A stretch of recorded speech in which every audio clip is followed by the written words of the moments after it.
Welcome to the Business Development Podcast, brought to you by the Global Business Development Association, delivering the strategies and tactics to boost your career and corporate growth.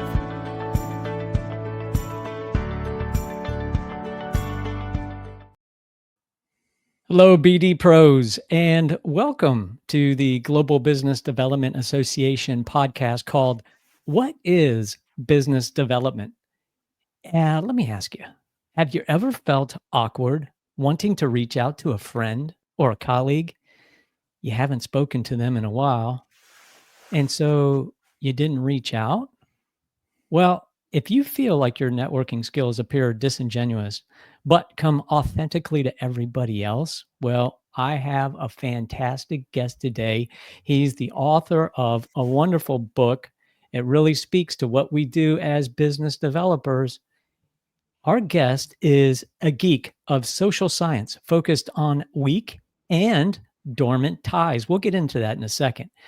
And so he published this book called Relationships to Infinity: The Art and Science of Keeping in Touch. He published the book in 2022. It's on Amazon, has over 5-star ratings from, I think, about 107 people so far. So that's a huge number of reviews if you know anything about Amazon and book sales. So wonderful book. I loved reading it. Look, each of us has a daily opportunity to authentically connect with your network. And when it comes to business relationships, and more specifically, business development, our guest today is a wonderful resource for that. And so is his book. He's a sought-after keynote speaker, trainer, and business development and executive career coach to global organizations, professional associations, law firms, and executive search firms. Through interactive keynotes, retreats, training, and webinars, he empowers C-suite executives, retired members of Congress, and ambassadors, senior lawyers, executive search professionals, and athletes to make intentional career transitions, even into retirement and post-retirement. And he helps build, grow, and nourish their professional services practice. He's also the founder of Ready, Set, Launch LLC that he founded in 2011 after a global career in brand management at Unilever, consulting at Accenture, and law firm branding sales at Fault.com. Keeping in touch is part of his DNA, and he still believes handwriting thank you notes to people who have helped him along the way. Our guest today, Jason Levin. Jason, welcome to the show. Tony, thank you so much. Pleasure to be here. What a wonderful introduction. I should hire you to be my PR person. Thank you. Thank you. Well, that comes, thank you so much. That's quite a compliment coming from a PR person like yourself and a business development expert in the field of networking.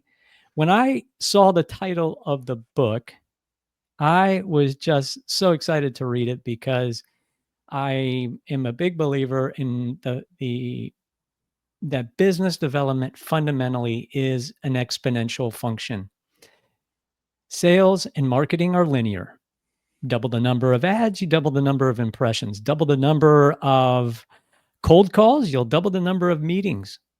But if you, as a business developer, win a client, take care of them, help them succeed, they become your advocates. They in turn tell two of their friends, who tell two of their friends, who tell two of their friends. If you map it all out, it's a fractal that's exponential and it's infinite.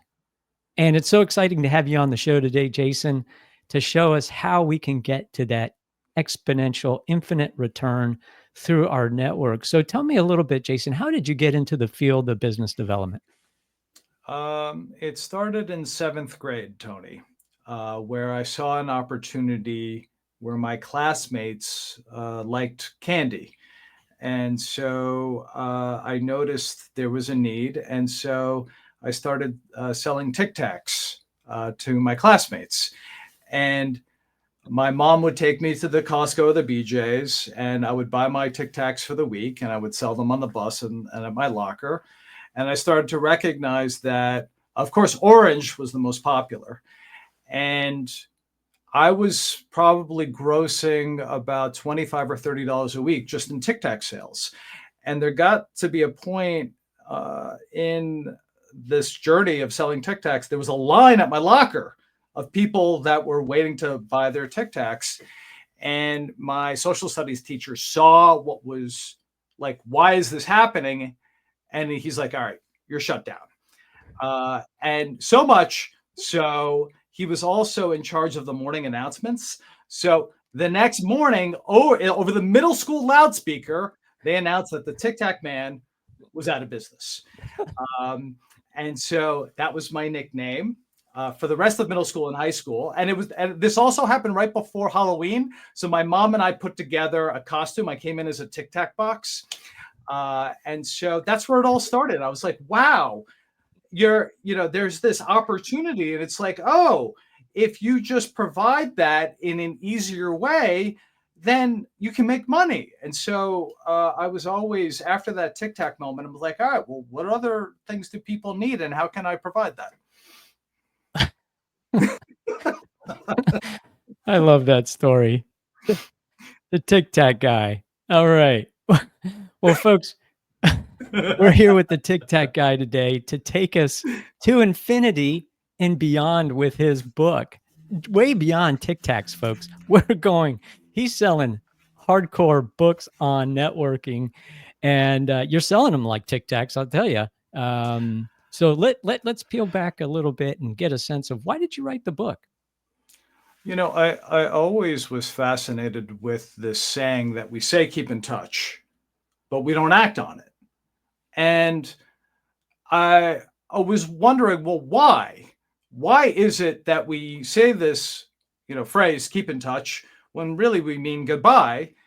And throughout my own experiences and the trainings and the coaching that I've done, that when people did reconnect with people that already liked them, with people that already trusted them, with people that had already been a client or a former boss or a former mentor, good things happened. And so when I started my business 14 years ago, I said to my wife, I'm going to write a book. It's going to be called Relationships to Infinity. And my wife said, awesome. And it only took 10 years to actually write the book. Because as we know, writing a book, it's pain, it's suffering, and you need to actually go out and build a business. But when the pandemic happened and I was lonely and I was cut off from my community, I said, now's the time that I need to write this. And so I was writing it during a time where there were a lot of people that were not seen. And what I came to realize when the book came out was that I actually solved for a larger problem than I had even anticipated, because it's so founded in social science that actually people feel better. And now it's actually sometimes even being used in wellness activities because we all need connection. And so, Tony, that was the original reason why I wrote the book. There's a second reason, Tony. 18 months later, after the book was published, I got diagnosed with adult ADHD, like my son got diagnosed with ADHD. And what I came to recognize in that journey was the reason why I was even interested in the topic in the first place, because many that are neurodiverse have a inability to recognize social cues. And so I didn't have a lot of friends in elementary school. And I was always wondering, how do you make friends? And, the classic advice, go listen or go be authentic. Well, with someone with ADHD, I need a checklist. I need what are the steps? And what I came to realize is that also people with ADHD over-focus on certain things and under-focus on others. And so what was my over-focus? Connection. And when I started to realize there was social science, and that actually my favorite book is Atul Gawande's Checklist Manifesto, where he talks about making checklists. I was like, what if we actually came up with a social science-based approach to relationships that could serve as a checklist for people that are actually trying to get actionable advice rather than drop the mic. Mentorship is important. Drop the mic. It's all about relationships. Where it's like, well, what's the protein behind that? And that was my hope. So the long-winded way of saying that's why I wrote the book. Yeah, well, and I'm glad that COVID and the pandemic could be a catalyst for completing the book for you. Fun fact, Isaac Newton created calculus during a global pandemic.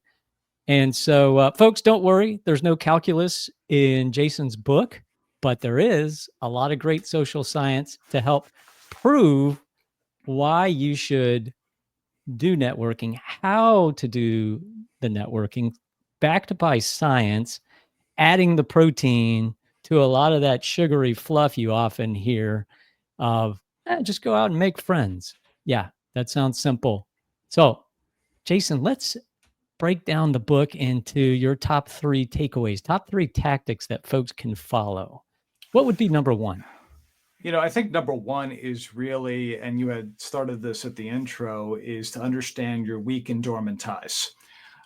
Because if you take the ing off of networking and just start with your network, and you define your network by the people that you've already interacted with, therein lies the opportunity. And so too often, you're cold calling or you're going after this and you're living in this mindset of scarcity, when in reality, your real opportunity are the people that you have already interacted with. Those friends from high school and college and grad school. Tony, you've served all the people that you've trusted and they trusted you in being in service. That first job, that first mentor that gave you that opportunity, that first client that really stretched you. So the beginning of everything, and the step 1 is you need to stop, reflect, and begin to write down all these wonderful people that you've been saying to yourself, I've been meaning to get back in touch with, or I've been thinking about. You need to start a list. And it needs to be based on your weak and dormant ties. These people that either you've lost touch with, or, and those are dormant ties, or weak ties. These are people that, not necessarily your best friends, but people that you've had some kind of connection with. That's the step 1, is even identifying who those people are. And that is an incredible use of time. I love it. Step 1, do a network assessment. And if we can, Jason, I'd like to peel back the layers of the onion and let's dig a little into the science, the social science, which started in the 1960s for network theory. And one of those disciples of the original lead scientist for this, who was Dr. Harrison White, one of his students was Dr. Mark Granovetter. I don't know if I pronounced his name. Granovetter. Mark Granovetter. Sure. Mark Granovetter. Mark Granovetter. Yeah. So, okay. Yeah. So Granovetter created the seminal theory of strength of weak ties in 1973. Can you tell us a little bit about that science? So, and what's cool about Granovetter, and when we talk about science, he was really interested in Stanley Milgram's experiment of the 6 degrees of separation, where you had a group of people that would send these chain letters back in the 1960s and 70s.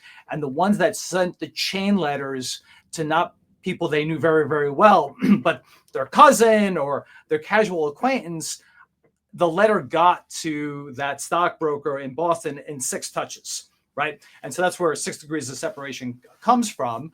And so Granovetter was really interested in that experiment. He said, you know what? I want to use a different goal. And he was thinking about either how people found their spouses or how people found jobs. And so he decided, you know what? I'm really interested in economic inequality. I'm going to look at how people find jobs. And so he ran an experiment in the suburb of Boston. So some people think about Boston for, the Tea Party or the first Dunkin' Donuts. Both very, very important in Boston. But when I think of Boston, I think of the strength of weak ties. And so what he did was he went and interviewed these mid-level managers, and he was asking them, how did you succeed and find your job? And a lot of them were saying, again, it's 1973, 1972. it's through people, and he wanted to know what was the strength of that relationship. And what the mid-level managers said unequivocally was acquaintances. I found my opportunity through an acquaintance, somebody I did not know well. He coined the term strength of weak ties because of the image he had when he was in high school chemistry on how these two hydrogens could be connected by this little oxygen. And so that was the imagery he used to create the strength of weak ties. And this one little paper that he wrote has been quoted in Google Scholar over 60,000 times. It has been reproven by LinkedIn and Harvard and MIT back in 2022, and the largest data set ever. And the way I became aware of the strength of weak ties was in the seminal book by Malcolm Gladwell, The Tipping Point, in 2000, where he talks about the maven, the subject matter expert, the salesperson that sells the ideas, and then the idea of this connector. So the idea of let's connect is also a human being, a connector that actually brings two people together. Tony, you should know my friend so-and-so because you share an interest in Isaac Newton and calculus. And so being a connector is actually an action you can take founded in social science. So strength of weak ties, when we talk about weak ties, is a really unique opportunity. And one of the reasons, Tony, I joined LinkedIn in 2004. My member number is 141,272. We're one of the first 150,000 to join LinkedIn. And the reason I joined LinkedIn, I was like, oh my gosh, here's the digital application of the strength of weak ties. And that's how I see the platform, is the strength of weak ties. So I'm glad you brought that up, because I think we forget the why. We think technology first. It's like, hold on a second, what's the underlying social science that brings it together? I love it. I love it. I'm a science geek too. Everything that I like to pursue, and the way I structure the business development body of knowledge that I also wrote during COVID, seems like that was a good time to write books, or at least get the books done, is grounded in science. And so I like that so much. And this power of the weak ties is tremendous. Yeah, I'm excited. I got 7,000 weak ties on LinkedIn. I'm rolling. Yeah.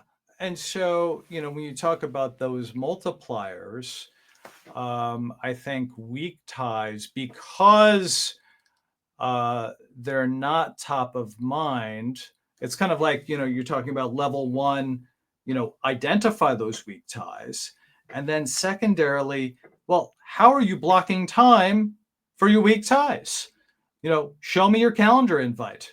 Show me your calendar invite where you're taking that reflection, that pause, and say, you know what? I'm going to reflect on a weak tie and somebody that has done something really important, and I want to let them know that. And so secondarily, one is even doing the network assessment that you're describing in and of itself. The second is we're not blocking time for it. We're not. We're just going through our days and just hoping something happens, when in reality, we can set the intention and we can drive our calendar based on these weak tie concepts. Okay. So tactic number 2 is really the time blocking, the dedicating the time to those weak ties. What about these dormant ties that you also talk about in the book? Because apparently there was a study in 2011 written by Professors Levin, Walter, and Murnaghan. And I don't know if Professor Levin's any relation to you, but they wrote this title of the study called Dormant Ties, the Value of Reconnecting. Can you talk a little bit about dormant ties? Sure. Daniel Levin, who's a professor at Rutgers, the only thing we have in common, other than having the same last name, is that he grew up in the DC area and now he's in New Jersey. I grew up in New Jersey and now I'm in the DC area. So, of course, we talked about important things like bagels and Chinese food and pizza and those kinds of things. But what the three of those professors did was fascinating, because what they were looking at was, okay, what's the value of advice? Is all advice created equal, or can you actually weight advice depending on the relationships that you have. And so what they did was they took a group of executives and they did the following. They said, you know what, Tony, take a current business problem that you have. Let's say like a sales development challenge or a business problem for one of your clients. Share that business problem with 3 people you currently know. Take that same business problem and share it with 3 people that you've lost touch with. And the way they defined losing touch in the study was by 36 months. And so the executives go out, they're sharing their business problems, and they're starting to collect the results of the studies. And the professors were really surprised. The executives were ranking the people they had lost touch with better ideas, and better advice, and better insights. And so they wanted to probe further. How is this possible, Tony, that the people we lose touch with can make us smarter? And what they concluded was, Tony, the people that you lose touch with build new networks. The people you lose touch with go on to have new experiences, new insights. And the way I became aware of the concept of the dormant tie, the value of reconnecting, was several years later when Adam Grant wrote Give and Take. And in Adam Grant's wonderful book, Give and Take, huge fan of Adam Grant, he actually wrote in Give and Take that dormant ties go underutilized. Dormant ties go underutilized. So really another foundational piece of, we say keep in touch, we don't. And like even in, lingua franca, a dormant tie in regular English is alumni, right? And so even in this ivory tower that exists, there are dormant ties all around us that we're not thinking about. Somebody that helped us land that promotion, help somebody land that client, people that have cared about us.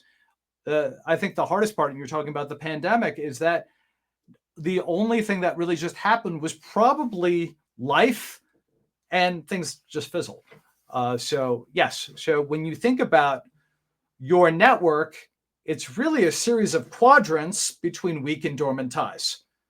And so what's really fun about the opportunity, and I'm drawing 4 quadrants, is current strong, current weak, dormant strong, dormant weak. There's 4 quadrants. There's 4 weeks in a month. Imagine if you had a calendar invite, week 1, current strong, week 2, current weak, week 3, dormant strong, week 4, dormant weak. You allow for social science to remind yourself of the people you already know. And therein lies an opportunity I think we're also missing, is the consistency of the relationship between dormant and weak ties. Okay, well, that sounds like a perfect segue then back to tactic number 2 that you hinted about earlier, is dedicating the time to connect, that time blocking to connect with your weak ties and your dormant ties. So I like this idea, this visual of the 4 quadrants. Is that what you use when you're doing your time blocking and you're trying to pick, who should I talk to today? It's, in a lot of ways, I think we can feel paralyzed by like, who do you pick? Right. And I often joke that there's never a day where I'm not ready to thank somebody. I love that. I'm ready to thank. I'm ready to thank, and I'm ready to go to infinity and beyond with my stamps. And so, oftentimes, sometimes it's the calendar block in and of itself, or sometimes, I might be in the pool or working out and be reminded of someone. But, what I'll do is either, using some of my reminder tools, like, all right, who could those people be? Right. And so it allows for me to go from this amorphous to, there's that someone who like referred me a couple of years ago, and it was really, really helpful. And that person that had referred me just, did something really, really well. And so I wanted to remind that person that they had referred me, right? And so the opportunity for weekend dormant hives, it's not in the book, but I call it a gratitude tree. And for me, the gratitude tree is quite simple. It's like, well, how did I get this opportunity? Who introduced me? Oh, how do I know that person? Oh, it's because of this, and so on and so on. And the more, if you stay with this, well, if we're getting opportunities through other people, how can we remind those other people that you're still thinking of them? And so sometimes it is the actual calendar invite. And sometimes it's just something good that happened, and then taking the extra step of reflecting on, well, who helped you to that person? And then all of a sudden you start to recognize the leaves, back to the branches, back to the original roots. Wow. So Wow. I think about gratitude as a tree and leaves, and then actions because of that. So it's like, and that's the other infinity opportunity, is through the gratitude tree. Wow. Jason, this is great. Folks, that's a bonus. It's not in the book, but he just gave it to us here. And as you were talking about tactic number one, my mind automatically went to where I think probably a lot of business developers do, which is, what is my purpose? What is my focus? Who do I need to reach out to or reconnect with in order to be able to achieve a specific purpose or objective in my business function? But you're saying no, that you could do that, sure. But what you probably should do, or at least allocate a portion of your day reflecting on those people that helped you along the way and expressing gratitude. You showed, for the folks that are just listening, you're not watching the video, Jason showed us a copy of his thank you notes that he likes to send people. And so, that is just so profound, Jason. You're approaching it from a standpoint of giving gratitude to those people that helped you along the way. And that is so novel, but yet so profound as well. And I bet you get just the fantastic response from people, and it just kind of cascades into, hey, well, what are you up to now? And oh boy, thank you so much for that gratitude. I really appreciate it. Let me tell you what I've been doing. Oh, hey, you need a connection to so and so. Happy to do that. Happy to help you again. Wow, because that it's the people you already know, like, and trust. And we know how long it takes to build that level of trust. This is not about getting back in touch with everybody you met under the sun. There is a subset of people that at moments in time that you have had a relationship with, that you do want to get back in touch with. And within that subset is a wonderful set of opportunity that you don't know what's going to happen. But it's true and authentic because you've had that interaction. And for me, that's the underlying of when we say the word authentic. It's like, well, what are the actions? It's like, all right, well, let's think about our gratitude trees and really act on those things.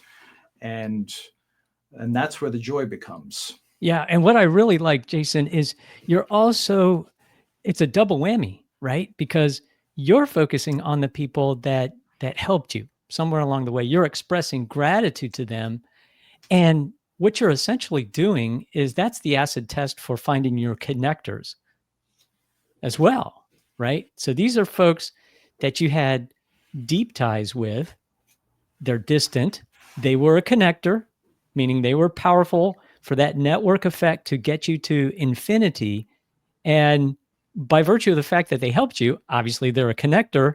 So, by default, you're really leveraging the power of your network and rekindling that relationship that could potentially lead to other benefits. But I think the key thing too is to go into that purely from a position of giving gratitude and not expecting anything. So I love that tactic number 2. I could probably talk about another 2 hours about the science supporting that, but let's roll right into tactic number 3 here, Jason.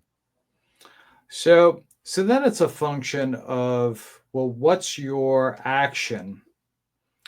And in the book, I talk about the psychological concept of positive reminiscence. And positive reminiscence is used in dementia patients to get them to become more present. And what they're doing is they're either putting a food, like a favorite meal, in front of them, or playing a song, or showing them a photo. And so essentially, they're using nostalgia to bring that person to become more present. And so it's like, well, hold on a second, because all these people okay, great. I get network theory, I get the gratitude, but like, what's the, what do I put in the RE, or what do I write? And it's like, well, what if you were actually to use both personal and professional positive reminiscence? So we were talking about all the alliteration earlier. Professional positive reminiscence. And one of the greatest things that we all have is the following phrases. I thought of you because I still remember when. I thought of you because I still remember when. And the cool thing is that text, email, letter, we don't care how it comes out. We are equally, and the social science shows this, we're equally appreciative of how that comes in. So actually, when you think about it, the third tip is your rate of memory sharing. Your rate of, if you're using nostalgia, that is a wonderful way to reconnect. So Tony, you've got homework too, right? Imagine, there are a couple people you've been meaning to reach out to, and you start with, I thought of you because when we served together, you did something and you taught me that. And that is something that is meaningful to me. So my third tip is use positive reminiscence and your own nostalgia to heal thyself. Wow.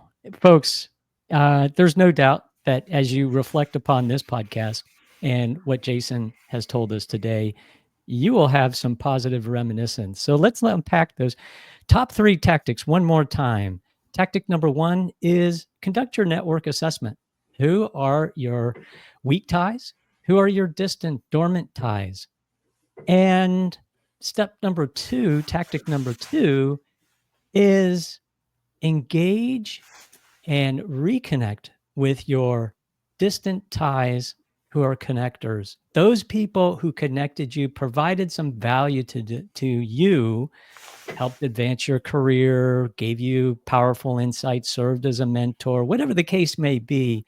Send them a letter, send them a note, and thank them from a position of giving, gratitude without not expecting anything in return. And then finally, when you do engage with them, engage with from the standpoint that you want to deliver professional, positive reminiscence, those positive memories.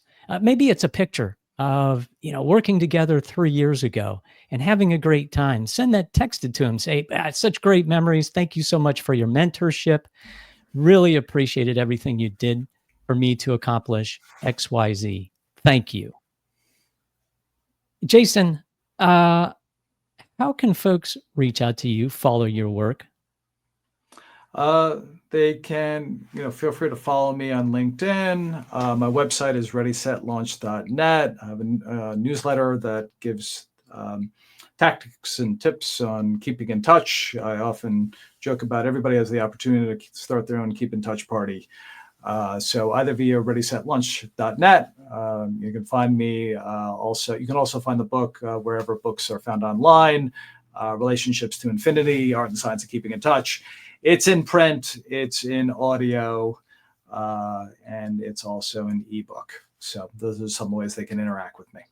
Wow, that's fantastic. Jason, I am not going to wait 3 years to reach out and thank you for joining us today, sharing such powerful insights about your book. And folks, remember, the book is called Relationships to Infinity, not to be confused with the to infinity and beyond catchphrase from There It Is, one of my favorite movies. Jason's showing the postage stamps on video. Buzz Lightyear.